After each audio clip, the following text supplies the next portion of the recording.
unable to contain North Korea. That is clear, as kind of intimated here. So what do we do now? The author of Nuclear Showdown, North Korea Takes on the World. Gordon Chang with us now. Gordon, it's pretty clear, given the comments that the North Koreans have made about the Chinese, they're not afraid to call them out to say you're doing President Trump's bidding. I'm paraphrasing here.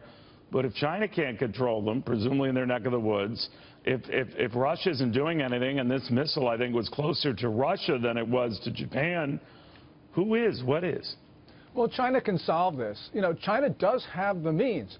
It supplies food, fuel, diplomatic support. But the most important thing that Beijing provides is confidence.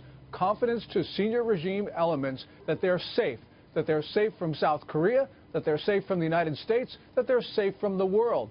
And if Beijing were to signal that they were no longer safe, that Beijing wanted them to give up their weapons, well, that would start a process that would lead to the disarmament of North Korea. But Beijing doesn't want to do that.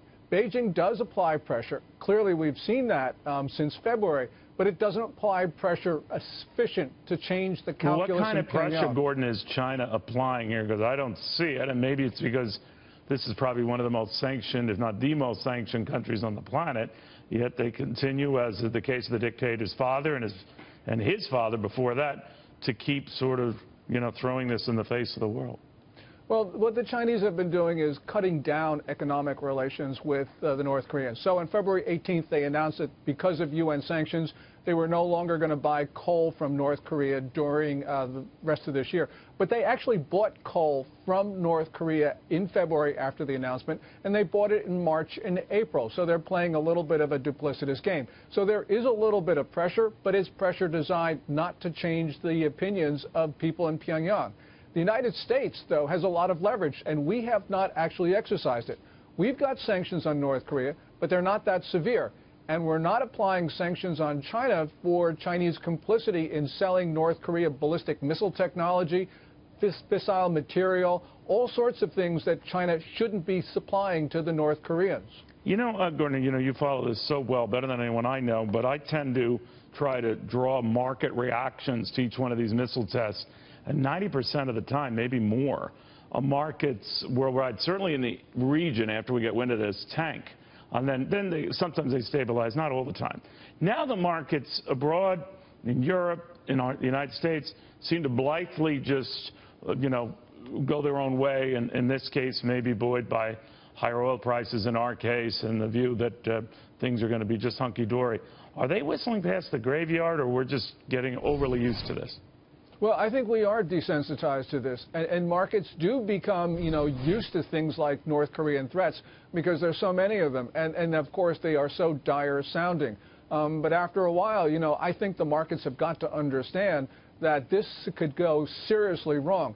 You've got an unstable regime in Pyongyang where I think Kim Jong-un has a low threshold for risk. You have a Beijing that is supporting the North Koreans. And the North Koreans could do something that would surprise us. It would make sense from their perspective, but we have seen throughout the course of history that the Kim family has used violence to upset status quos that they found to be unacceptable, and now they can actually reach out with long-range ballistic missiles and nukes. So it is very different these days. I think we have to be extremely concerned about what's going on in Pyongyang. Do you worry that the Chinese might be stringing us along, that part of this Mar-a-Lago agreement, when the two leaders, that is the Chinese leader and President Trump, were together, that the understanding would be that President Trump would go slow on labeling, China an unfair trader or one who rigs its currency and economy, and you were the first to report that many years ago, just to buy time here to get us off their back? Yeah, that's absolutely what Beijing is doing. And President Trump has a strategy of being cooperative with China in hopes of winning its cooperation on North Korea. But I don't really see that working. And at some point in the future, Trump is going to have to be as good as his word, because he said if China's not going to solve this for us, then we're going to have to do it ourselves. That's going to be a pretty ugly process, but it's going to be necessary, because it's not entirely clear that we can deter North Korea. Yes, we deter the Soviet Union. Yes, we are deterring China right now. But North Korea is very different from China and the Soviet Union, and we got to be concerned that Kim Jong-un just sees the world very differently and will do things that we consider to be horrible. Real quickly as well, North Korea must know that any provocative act, especially launching a missile, would be certain death to the North Korean leadership, to North Korea itself.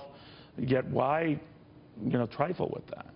Well, because they can intimidate us, blackmail countries in the region, and they can use their nukes in ways that we may never be able to trace it back to them. So we have to be worried about terrorism. On the black market. Or detonate one itself in a city like New York after they smuggle it in across our undefended borders. Incredible.